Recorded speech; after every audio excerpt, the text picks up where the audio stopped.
All right, let's head over to the eNCA Money Desk now. Rofhiwa Madzena is bringing you business news live from the Netherlands this week. She's looking at the bilateral relations between South Africa and that country ahead of the state visit by the King of the Netherlands to South Africa in 2 weeks' time. Let's take you live now to Rofhiwa. Rofhiwa, of course, a little earlier on, we know that, for instance, the EU is the second biggest trading partner to South Africa. And a little earlier on, you had a conversation with the International Relations or Foreign Affairs Minister from the Netherlands. What exactly did you guys discuss?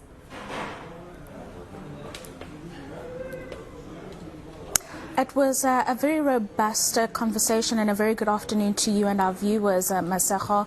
A robust discussion ahead of that all-important state visit between the King, His Majesty Willem-Alexander, and delegates like the Foreign Affairs Minister Hanke Bruins Slot and other Netherlands delegation along with our own.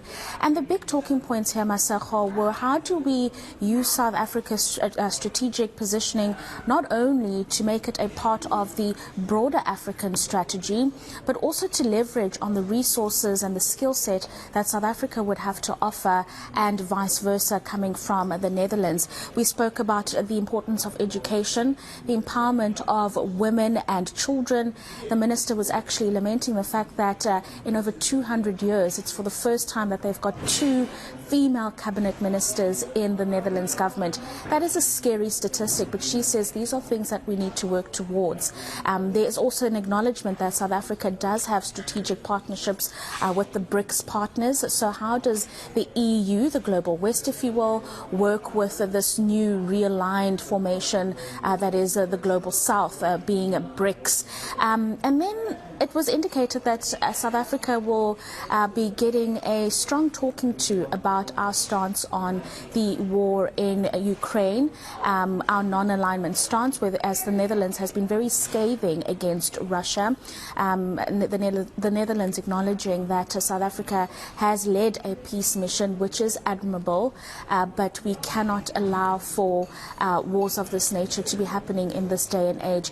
And then, of course, a big one, which apparently is a passion of the King as well, Masejo, is water management.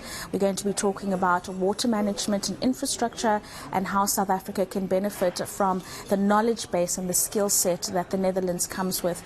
They are one of the countries around the world that manage their water and infrastructure almost impeccably from what we've seen over the last week. And Rofhiwa, there's also, a drive to help us with our agriculture sector by the Netherlands, and they clearly are doing something sustainably. And what can we learn from what they're doing in agriculture there?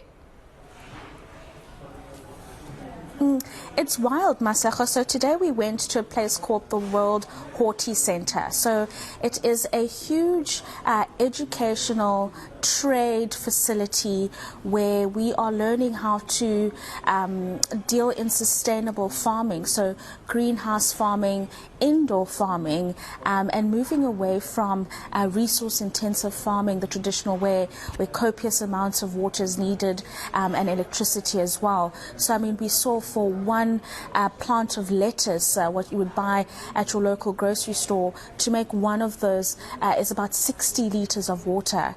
With the greenhouse farming, it reduces to about 5 liters, and then in indoor farming, which is not something that South Africa could not get as yet, it would be less than 1 liter of water. And the reason I say indoor farming is not a sustainable solution for South Africa is because it is labor intensive. It's a situation where agricultural produce is controlled completely within an enclosed structure. So UV lights, temperatures, batteries, and electricity, air conditioning to create the perfect vegetable or fruit. And we actually got to taste lettuce that was grown using UV light, and it tastes rather delicious. And the nice thing here is because of the lack of pesticides, and so you didn't have to rinse before using it, Masejo. So those are some of the important discussions that are happening today, and the delegation will be bringing this to the President in 2 weeks when they come over to South Africa. Africa. But let me bring you some other news now, and it's around South Africa's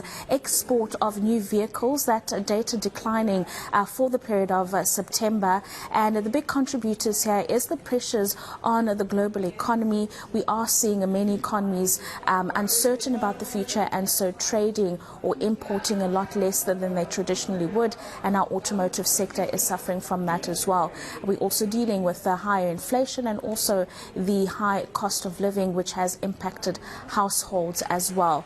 But let's listen to Rofhiwa Madzena, who is from the ABSA Vehicle Asset Finance, about the reasons our export market is looking like this and why we should be worried.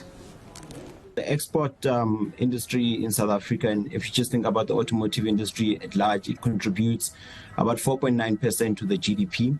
And that's about 12.4% of the South African total exports is in the automotive industry. The industry accounts for about 21.7% of the country's manufacturing output. And vehicles and components are exported to about 152 international markets. One will be concerned about the drop in the export space. And the biggest concern in this case would probably be that more and more countries in Africa are starting to participate in the vehicle assembling activities, which gives the OEMs options beyond the South African borders going forward. And I must say that although we're seeing a decline, the vehicle exports for the year to date are now sitting at around 8.3%, which is ahead of the same period as last year.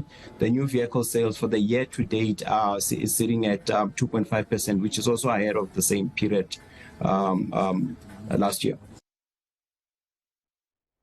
And Rofhiwa, how are we looking in terms of the markets this afternoon?